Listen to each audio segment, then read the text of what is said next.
that we build our own doodle. I have some simple supplies around the house, so let's get to building. I have some tape, so let's tape our legs on. I have attached my legs out of Sharpies, and now I have my spinner, and I have attached 3 layers of styrofoam, so it's time to hook it up to our battery source.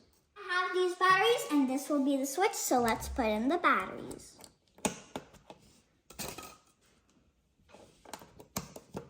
Let's test it.